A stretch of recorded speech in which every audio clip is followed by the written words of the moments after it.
സംസാരിച്ചുകൊണ്ടിരുന്നതിന്റെ ഇടയ്ക്ക് പെട്ടെന്ന് ഒരു പെപ്പർ സ്പ്രേയും വേറെന്തോ എടുത്ത് മുഖത്തടിച്ച് അവർ പ്രതീക്ഷിക്കുന്ന സമയത്തിനുള്ളിൽ കൈ കെട്ടി കയറെ കെട്ടി തൂക്കിയവര്.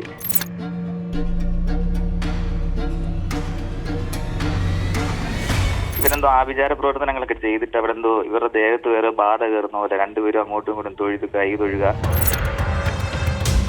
എന്തായിരുന്നു പത്തനംതിട്ട കോയിപ്പുറം സ്വദേശി ജയേഷിന്റെയും ഭാര്യ രശ്മിയുടെയും ലക്ഷ്യം? റാന്നി സ്വദേശി യുവാവിനെ വീട്ടിലേക്ക് വിളിച്ചു വരുത്തി ജയേഷും രശ്മിയും കേട്ടുകേൾവിയില്ലാത്ത രീതിയിൽ എന്തിനു മർദ്ദിച്ചു?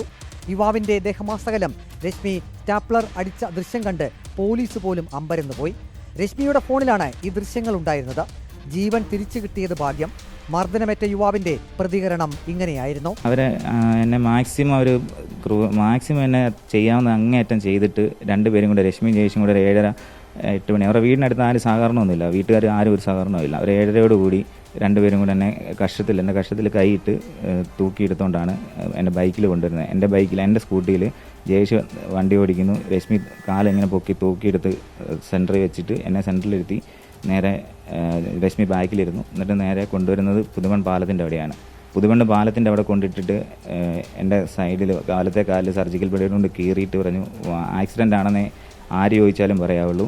ഇനി നിനക്ക് എന്തെങ്കിലും ബുദ്ധി കൂടുതലായിട്ട് പോലീസുകാരോടോ മറ്റാൾക്കാരോടോ പറയാൻ നിൽക്കുമ്പോഴത്തേന് ഒരു കാര്യം കൂടെ പറഞ്ഞോളാം, ആര് വന്ന് ചോദിച്ചാലും എനിക്കൊരു ലവർ ഉണ്ടായിരുന്നു, ആ ലവറിൻ്റെ വീട്ടുകാർ ചെയ്തതാണെന്നേ പറയാവുള്ളൂ എന്ന് തീർത്ത് പറയണമെന്ന് പറഞ്ഞു. തന്റെ ഭാര്യയ്ക്ക് യുവാവുമായുള്ള അവിഹിത ബന്ധം താൻ കണ്ടെത്തിയതായും ഇതിന്റെ പ്രതികാരം തീർക്കാനാണ് യുവാവിനെ വിളിച്ചു വരുത്തി ക്രൂരമായി മർദ്ദിച്ചതെന്നുമാണ് ജയേഷ് പോലീസിന് മൊഴി നൽകിയത്.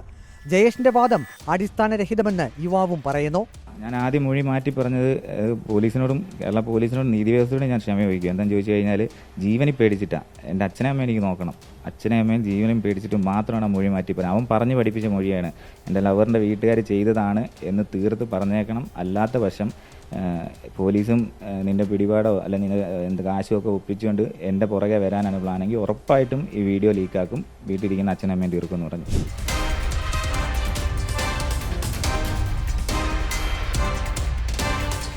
കൂടുതൽ പേരെ വീട്ടിലേക്ക് വിളിച്ചു വരുത്തി സമാന രീതിയിൽ ക്രൂരമായി ജയേഷും രശ്മിയും മർദ്ദിച്ചിട്ടുണ്ട് എന്ന സംശയം പോലീസിനുണ്ട്.